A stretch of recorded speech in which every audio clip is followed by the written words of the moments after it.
السلام عليكم. إليكم 6 خدع سحرية كي تبهروا بها أصدقائكم.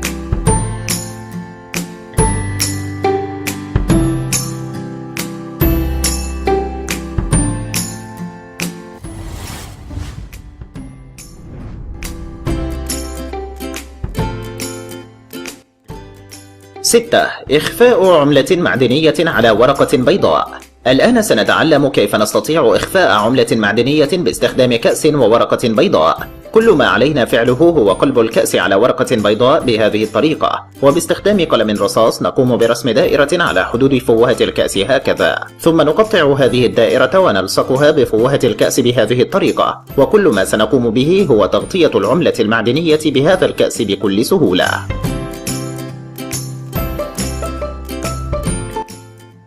5. رفع زجاجة باستخدام ماصة. اجمع أصدقائك وتحداهم برفع زجاجة مصنوعة من الزجاج بواسطة ماصة الشراب هذه. من المؤكد أن جميعهم سيحاولون، ولكن جميع المحاولات ستبوء بالفشل. وكي تنجح أنت في هذا التحدي، قم بطي الماصة وأدخلها في الزجاجة، ثم قم برفع الزجاجة هكذا وستنجح بكل تأكيد.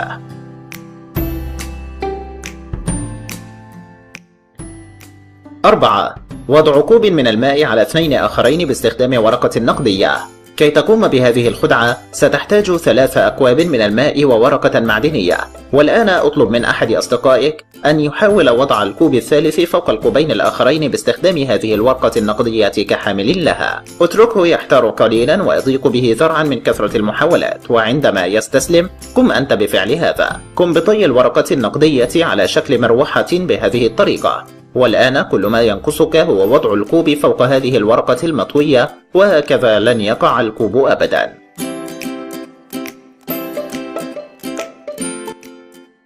3.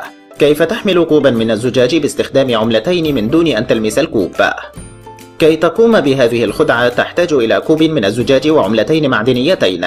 والآن تحدى أصدقائك حول حمل الكوب باستخدام العملتين من دون أن يلمس الكوب بيده، وكذلك من دون أن يقع. وبعد الكثير من المحاولات والتي ستكون غالبا فاشلة، قم أنت بتثبيت العملتين بإصبعك بضغطة بسيطة هكذا. تستطيع الإمساك بالكوب وحمله من دون لمسه.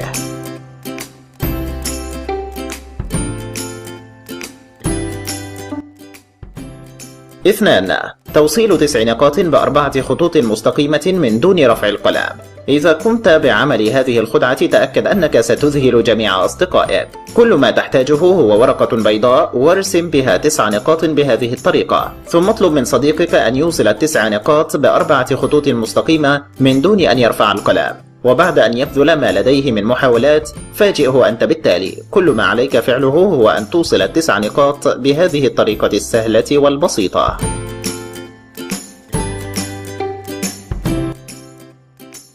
1. كيف يمكن تمرير شريط من القماش عبر الهاتف الذكي؟ والآن سنتعلم كيف يمكن تمرير منديل من القماش عبر شاشة الهاتف الذكي. كل ما تحتاجه هو 4 أشياء: مقص ومنديل من القماش ومسطرة وعلبة بلاستيكية.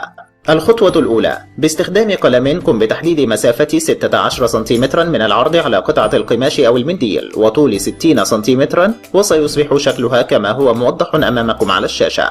الخطوة الثانية: قم بقص قطعة من الزجاجة البلاستيكية بعرض سنتيمترين وطول 3 سنتيمترات، والآن قم بطيها 5 مرات ليصبح شكلها هكذا. الخطوة الثالثة: يجب علينا إدخال طرف قطعة القماش في القطعة البلاستيكية، ثم نقوم بطي طرف قطعة القماش إلى نصفين هكذا.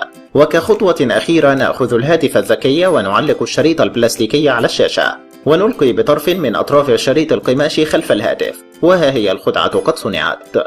ولكن عليك أن تتوخى الحذر كي لا يرى أصدقائك الشريط البلاستيكي، وقم بسحب قطعة القماش برفق كي تبدو طبيعية وتبدو سحرا فعليا، ولكنه في الحقيقة نوع من الخداع البصري، والتي بموجبها يعتقد البعض أن الشخص نجح بالفعل في تمرير شريط من القماش عبر الهاتف المحمول.